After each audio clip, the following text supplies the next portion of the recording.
nakakuha ng average score of 81.78%. At ang Binibining Talent ng Dambana 2025 ay nakakuha ng 86.5%. And our Miss NSPOL 2025 ay nakakuha ho ng 96.36%. Ngayon pero, congratulations po sa lahat ng kandidata at ang ating binibining sinag ng parokya 2025 ay makaka-receive mo ng sash, plaque, and bouquet. May we call on also the Little Miss Sinag ng Parokya 2024 winner, Little Miss Kezaya Padilla.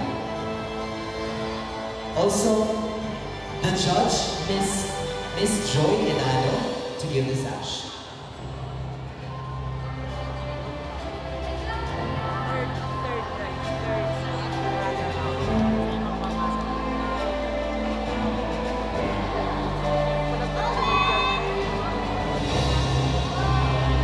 And our Binibining Sinag ng Parokya 2025 ay walang iba kundi si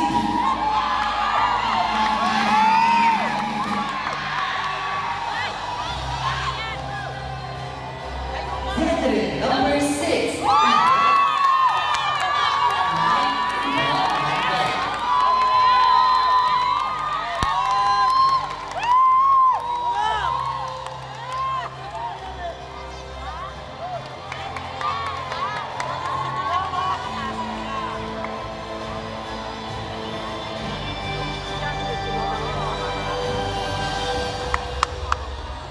Again, congratulations, candidate number 6 from Pamela 9, Yvonne Manuel.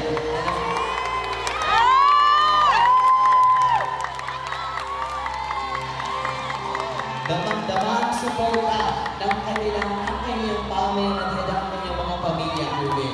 Tama, ramdam na ramdam ko mula dito ang saya ng bawat taga-Pamela 9 na sumusuporta kay Miss Yvonne Manuel.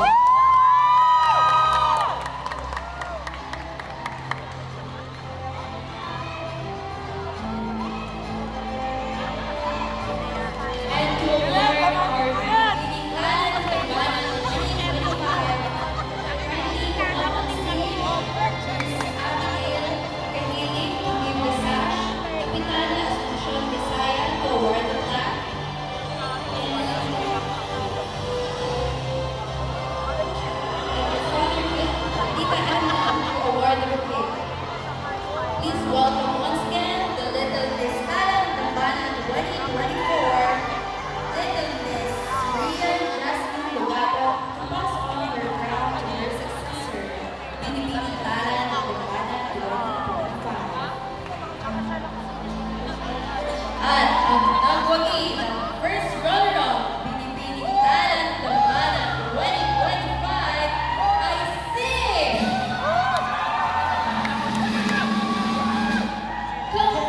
Congratulations, candidate number 2 from